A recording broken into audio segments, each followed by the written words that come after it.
नमस्कार दोस्तों। क्या आप जानते हैं भोजन ग्रहण करने के क्या नियम हैं? क्योंकि भोजन सबसे महत्वपूर्ण है। हमारा जीवन 3 चीज़ों पे टिका हुआ है: आहार, ब्रह्मचर्या और निद्रा। तो भोजन के बारे में आज हम बात करेंगे। भोजन ग्रहण करने के नियम क्या-क्या हैं? सबसे पहली बात है, सुबह के भोजन के बारे में बात करते हैं। जब रात का खाया हुआ भोजन पच जाए अच्छी प्रकार से, तब सुबह का भोजन करना है। सुबह का भोजन करने से पहले अच्छी प्रकार से शरीर के ऊपर मालिश करके, नहाकर, व्यायाम करके, सूर्य नमस्कार करके, अच्छी प्रकार से योग करके, फिर सुबह का भोजन ग्रहण करना चाहिए। कम से कम यूँ हो कि सूर्य उदय हो गया हो, उसके बाद ही खाएँ। कम से कम सूर्य उदय होने के 1 घंटा तो बीत जाना चाहिए, उसके बाद ही सुबह का भोजन ग्रहण करें। सुबह बच्चों के साथ धक्का मत करें कि स्कूल जाने से पहले दूध पियो, चपाती खा के, उनको भूख लगी नहीं होती है, रात का खाना पचा नहीं होता है। माता-पिता क्या है कि बच्चे का धक्का करते हैं, फिर बच्चे को पेट दर्द होने की समस्या होती है, उल्टी, दस्त, ऐसी समस्याएँ देखने को मिलती हैं। माता-पिता बोल रहे हैं, बच्चा बहाना मारता है, सुबह-सुबह उसका पेट दर्द हो रहा है। धक्का तो माता पिता करते हैं, ऐसा नहीं करना है। सुबह सुबह अगर आप कुछ देना भी चाहते हैं उस टाइम, तो रसायन काल के अंदर सुबह सुबह आप च्यवनप्राश खिलाकर अपने बच्चे को थोड़ी मात्रा में भेज सकते हैं, आधा चम्मच, पौना चम्मच, जितना भी, ठीक है। और रात का भोजन सूर्य अस्त होने से पहले रात का भोजन कर लेना चाहिए। अगर जो लोग सूर्य अस्त होने से बाद में करते हैं, रिसर्च में पता चला है कि 60% तक हार्ट अटैक से मौत होने की समस्याएं बढ़ जाती हैं, जो लोग सूर्यास्त होने के बाद खाना खाते हैं। तो सूर्य अस्त होने के बाद जो भी लोग खाना खाते हैं, वो लोग एक तरह से गुलाम हैं, चाहे आधुनिक मानसिकता के, चाहे आप खुद का काम कर रहे हैं तो भी आप किसी ना किसी के गुलाम हैं। तो आप इस बात को समझें, सूर्य अस्त होने से पहले खाना खा लेना है। कितना पैसा कमा लोगे? पैसा कमा लोगे, कोई बात नहीं है। अगर सूर्यास्त होने के बाद खाओगे तो वही पैसा दवाइयों पे खर्च होगा। आने वाले समय में डायबिटीज़, हाइपोथायराइडिज्म और हाई कोलेस्ट्रॉल, हाई बीपी, इन सभी बीमारियां देखने को मिलती हैं, नॉर्मल है आजकल। हेल्दी बंदा लग रहा होता है परंतु उसको ये बीमारियां होती हैं। उसका कारण यही है, समय से ना खाना। यह बहुत बड़ा कारण है। तो स्वास्थ्य के लिए सूर्यास्त होने से पहले खाना खा लें। तो भोजन ग्रहण करने के बारे में दूसरा नियम क्या है? भोजन ग्रहण करने से पहले नहा जरूर लेना चाहिए, स्नान करना चाहिए। रात को अगर नहीं नहाते हैं तो कम से कम हाथ, मुंह और पैर, इन तीनों को अच्छी प्रकार से धोकर शांत मन से बैठकर खाना खाएं। और तीसरा नियम क्या है? भोजन को हमेशा शांत जगह पर, जहाँ ज़्यादा शोर ना हो, शांत जगह पे आराम से आप भोजन कर सकें, उस जगह बैठकर भोजन करना चाहिए।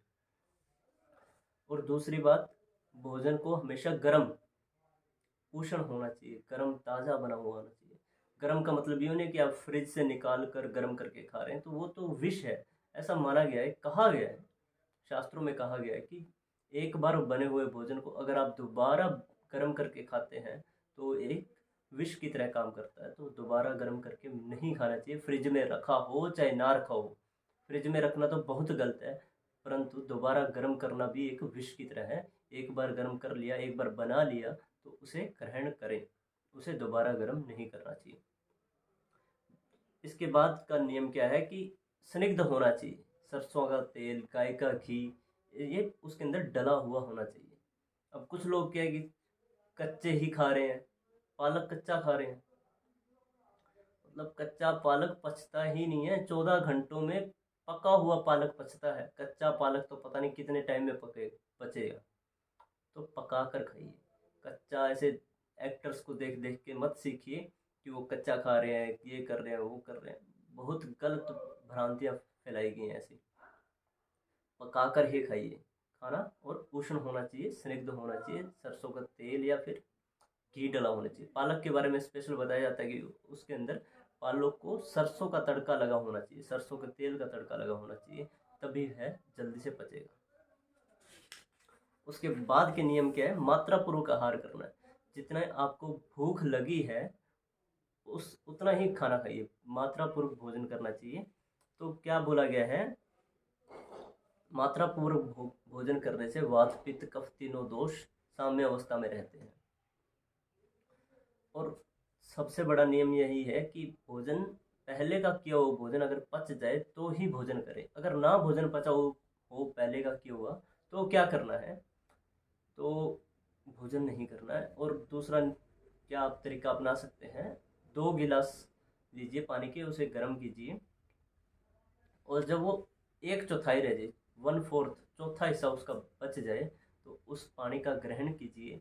जो भी बचा हुआ आम होगा या बचा हुआ भोजन है आपके शरीर में, तो वो पच जाएगा इससे आसानी से। तो जब भी आपको भोजन करने का मन ना हो, पहले का किया हुआ भोजन पच ना जाए, तब तक आपको भोजन नहीं ग्रहण करना चाहिए। और 5वां नियम बताया गया भोजन के बारे में, अवरुद्ध अवरुद्ध भोजन नहीं करना है। क्या होता है, जैसे दूध और नमक को मिलाकर नहीं खाना है, घी और शहद को समान मात्रा में नहीं खाना है, दूध के साथ मूली का सेवन नहीं करना है। इस तरह की बहुत सी बातें हैं, तो विरुद्ध आहार नहीं करना चाहिए। इसके बारे में क्या लिखा है कि जब हम विरुद्ध आहार करते हैं, तो वो क्या है कि देखिए, मछली और दूध ये दोनों रस में मधुर होते हैं। मधुर होने से महाअभिसंधि, अभिसंधि होने का मतलब जो हमारे चैनल्स हैं, जो हमारी नाड़ियां हैं, उसके अंदर रुकावट पैदा करते हैं। इसी तरह से कोलेस्ट्रॉल बढ़ता है। ऐसे ही बहुत सारी गलतियां करते हैं हम, उसी स्रोतस बंद हो जाते हैं। रात को दही का सेवन नहीं करना चाहिए। रात को दही का सेवन करते हैं तो वो महाअभिसंधि हो जाता है, वो हमारे स्रोतसों को बंद कर देता है। फिर हार्ट अटैक की समस्या ज़्यादा होती है। और क्या होता है, रात को दही खाने से क्या होता है कि जो पित्ता होता है उसके अंदर भी गाल ब्लैडर स्टोन होने के बहुत ज़्यादा चांसेस बढ़ जाते हैं। उसका सबसे बड़ा कारण यह है कि पित्ते के अंदर हमारे एंजाइम्स जो होते हैं स्टोर होते हैं। अगर हम रात को दही खाते हैं तो वो चैनल्स को बंद करने के कारण वह एंजाइम बाहर नहीं निकल पाते, तो वहीं रहकर वह कठोर होते रहते हैं। इस वजह से पित्ते के अंदर, गाल ब्लैडर के अंदर स्टोन्स बनती हैं। और क्या नियम है, मतलब अच्छी जगह पे बैठकर खाना खाना है, जहाँ आप शांत मन से भोजन ग्रहण कर सकते हैं। और क्या नियम है, ज़्यादा जल्दी भोजन नहीं करना है, आराम से शांत मन से भोजन करना है, धीरे धीरे। ज़्यादा धीरे भी नहीं करना है कि घंटा लगा दिया खाना खाने में, ऐसा भी नहीं करना है। और अच्छे प्रकार से मन लगाकर भोजन करना है। ऐसा नहीं कि आप भोजन कर रहे हैं, सामने टीवी चल रहा है, मोबाइल चल रहा है, किसी से बात करते हुए भोजन ग्रहण कर रहे हैं, हंसते हुए भोजन ग्रहण कर रहे हैं। नहीं, अपने शांत मन से एकत्रित भोजन के अंदर मन लगाकर भोजन का ग्रहण करें, तभी भोजन का आपको संपूर्ण फायदा होगा।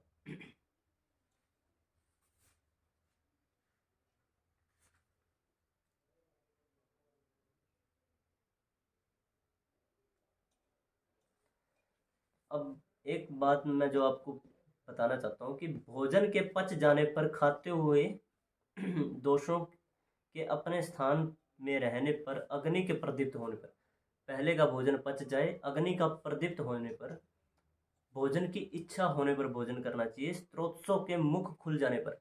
देखा, जब भोजन नहीं अच्छे से पचा होगा, पहले का भोजन नहीं पचा होगा, स्त्रोतस नहीं खुलेंगे और बंद हो जाएंगे। अगर आप उसके ऊपर और भोजन, आजकल क्या है कि पहले ये खा लिया फिर वो खा लिया, अभी थोड़ी देर पहले कुछ खाया, मिठाई खा ली, फिर खाना खा लिया, फिर फ्रूट्स खा लिए। ऐसा नहीं करना है, एक ही जगह रख के बैठना है। सबसे अच्छा तरीका क्या है कि भोजन के अंदर सबसे पहले मीठा खाएं। मीठा कहा गया है, हलवा खा सकते हैं, खीर। खीर तो मत खाइएगा, क्योंकि खीर खाएंगे साथ में उसके फिर आप नमक वाली सब्जी खाएंगे, तो यह विरुद्ध आहार हो जाएगा। तो सबसे पहले हलवा जैसी चीज़ ले सकते हैं आप, या फिर चूरमा बनाकर भी खा सकते हैं गर्मा गर्म स्निग्ध, तो वो भी मीठा होगा। मीठा सबसे पहले खाएं। वायु का अनुलोमन होने पर, मल मूत्र का अगर आप त्याग कर लेते हैं भोजन के पच जाने के बाद, सुबह और शाम को दोनों टाइम जो मल का त्याग करता है, जिनका पेट साफ होता है, वो लोग असल में हेल्दी लोग हैं। तो दोनों समय अच्छे प्रकार मल मूत्र का त्याग करने के बाद ही भोजन को ग्रहण करना चाहिए। जब आपके पेट में पहले का पड़ा हुआ भोजन है, तो भोजन को कभी ग्रहण नहीं करना चाहिए। तो इन नियमों को अगर आप अपनाते हैं तो स्वस्थ जीवन आप निरोगी रहेंगे, और दवाइयों की जरूरत नहीं पड़ेगी, एसिडिटी आपको होगी नहीं। और एसिडिटी ही हर रोग का कारण है, क्योंकि जब आपका खाना अच्छे से नहीं पचता है, वो शरीर में पड़े रहकर कहीं ना कहीं इकट्ठा होते रहते हैं, मल इकट्ठे होते रहते हैं, आम इकट्ठा होता रहता है। डायबिटीज भी उसी के कारण होता है, हाइपोथायरॉयडिज्म भी उसी के कारण होता है, और फैटी लिवर जैसी समस्या या फिर हाई कोलेस्ट्रॉल जैसी समस्या, हाई बीपी रहना, हाई कोलेस्ट्रॉल की वजह से, यह सब इसी के कारण होते हैं। आजकल पीसीओडी बहुत देखने को मिलता है, वह भी इसी के कारण होता है। तो इन सब नियमों का आप पालन करें और सदैव स्वस्थ रहें, हेल्थी रहें, निरोगी रहें।